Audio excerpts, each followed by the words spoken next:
Hello friends, welcome back to my channel. जैसा कि आप जानते हैं, यहाँ पर हम डिस्कस करते हैं मार्केटिंग के कॉन्सेप्ट्स सिंपल और इंटरेस्टिंग तरीके से, ताकि आप उन्हें समझ पाएं और अपने बिजनेस या अपनी मार्केटिंग या अपनी लाइफ में जहाँ भी आपको उसका यूज़ हो उसे इजीली यूज़ कर पाएं। तो आज का हमारा टॉपिक है कैचमेंट एरियाज।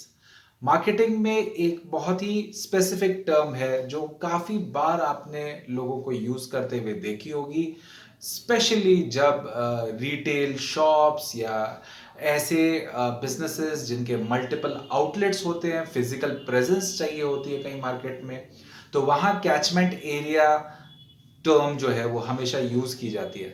तो क्या होता है कैचमेंट एरिया? पहले समझते हैं कि ये वर्ड आता कहाँ से है।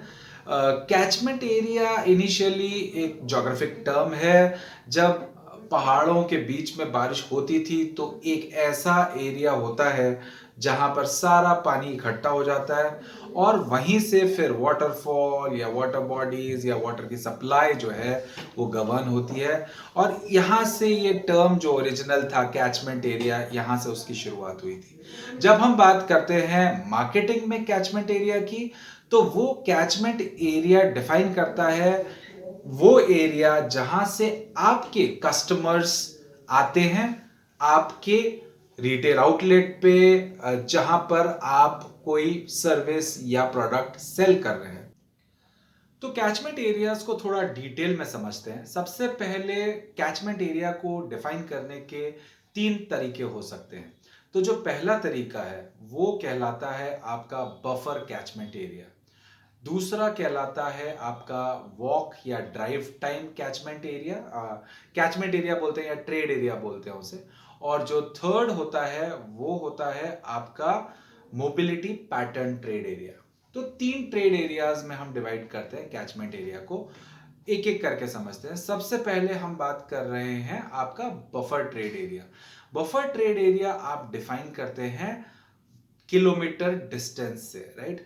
तो अगर आप बोलते हैं कि अभी हम सिंपल एग्जांपल लेते हैं, उसके लिए एक सपोज कर लीजिए कि एक रिटेल आउटलेट्स की चेन है, ठीक है। समझ लीजिए जैसे आपका मैकडॉनल्ड्स होता है, वैसा कोई ईटरी का एक कंपनी है और उसके मल्टीपल ईटिंग जॉइंट्स हैं अलग अलग एरियाज में। क्योंकि इस एग्जांपल से आपको समझना आसान होगा। तो एक पर्टिकुलर एरिया में वो अपना एक फूड आउटलेट खोल रहे हैं, राइट। तो अब ये फूड आउटलेट का जो पहला हम बात कर रहे हैं कि बफर ट्रेड एरिया क्या होगा या कैसे कैलकुलेट होता है।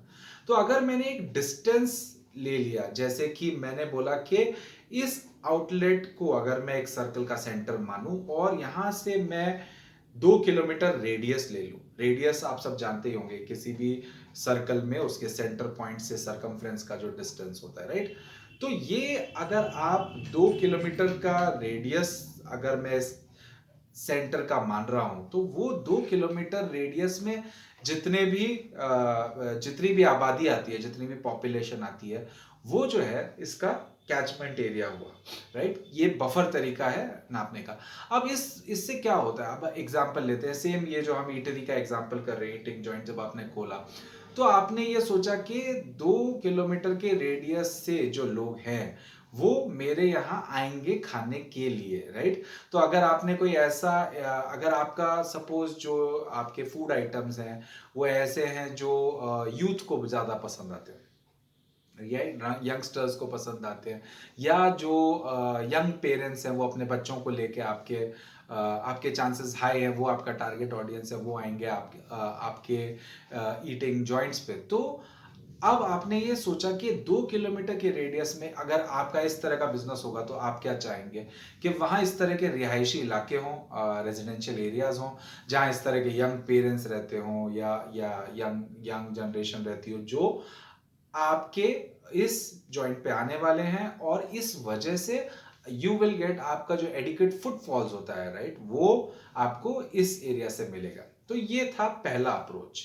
अब हम जाते हैं दूसरे अप्रोच पे। दूसरा अप्रोच जो मैंने बोला था, जिसे हम वॉक टाइम या ड्राइव टाइम ट्रेड एरिया बोलते हैं, वहां पर आप किलोमीटर रेडियस एरिया की तरह नहीं देख रहे, आप देख रहे हैं टाइम में बात कर रहे हैं।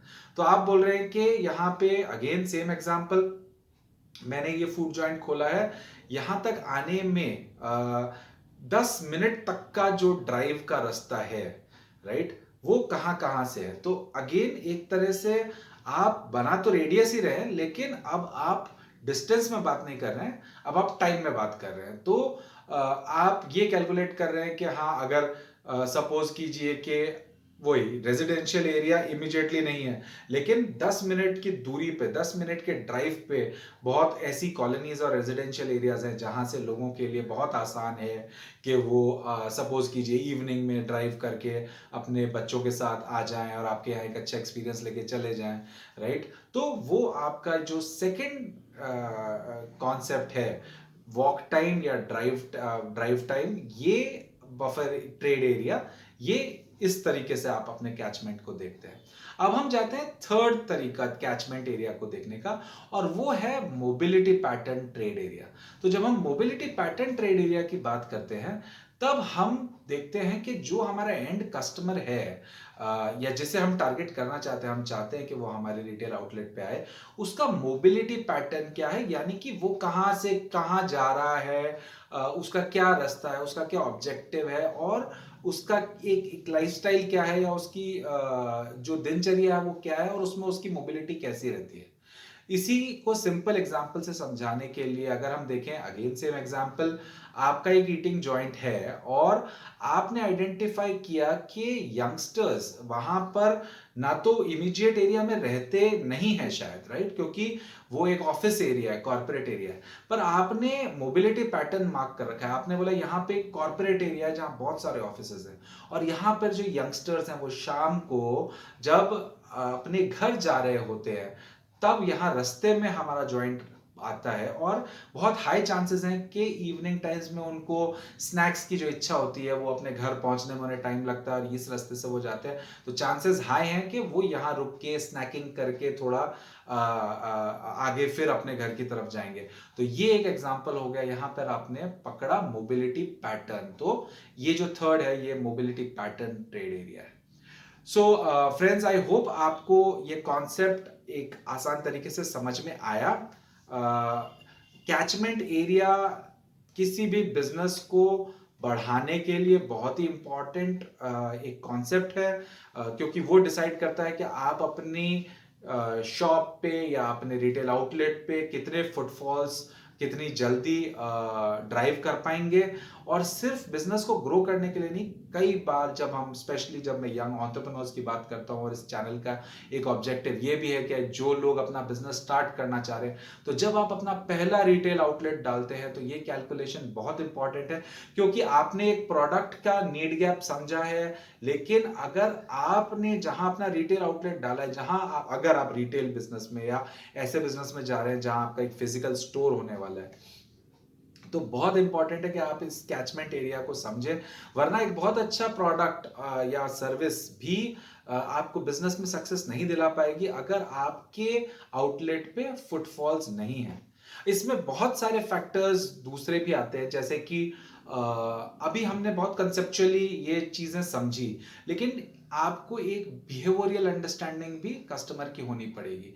अगर सेम एग्जांपल में हम एक फैशन बुटीक की बात करें, राइट, तो आपने एक फैशन बुटीक खोला एक ऐसे एरिया में जहां 1 किलोमीटर के रेडियस में अच्छा खासा कैचमेंट एरिया, वैसे अगर कॉन्सेप्चुअली देखा जाए तो है, वहां पे आपने फैशन बुटीक सपोज कीजिए कि यंग गर्ल्स को टारगेट करते हुए रखा है, और 1 किलोमीटर रेडियस में इस तरह का रिहायशी इलाका है जहां से यंग गर्ल्स आ सकती हैं, लेकिन आपने एक बिहेवियर पैटर्न नहीं समझा, राइट। वहां पर इस तरह का कोई फैशन स्ट्रीट नहीं है, कोई मॉल नहीं है, कोई माहौल नहीं है, राइट। और एक रास्ते चलते आपका एक स्टैंड अलोन फैशन बुटीक, अगर बिहेवियर, जो कस्टमर बिहेवियर ये है कि वो ऐसे ही कई रास्ते चलते एक अचानक से एक फैशन बुटीक आता है, तो अगर वो वहां जाना प्रेफर नहीं करते या उस फ्रेम ऑफ माइंड में नहीं होते हैं वो वहां पे, जब उन्हें फैशन बुटीक है तो वो किसी अच्छे हाई हाई एंड मॉल में टारगेट कर रहे हैं, या फिर कॉलेज के पास के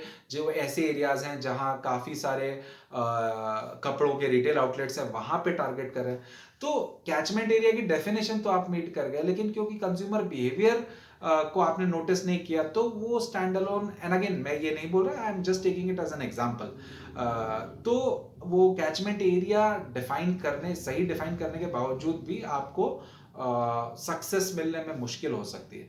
तो बहुत इंपॉर्टेंट है, इसमें बहुत सारी डिस्टिंक्शंस होती है, आप क्या प्रोडक्ट या सर्विस लेके जा रहे हैं, उस तरीके से आपको बहुत सारी दूसरी चीजें भी सोचनी पड़ेगी।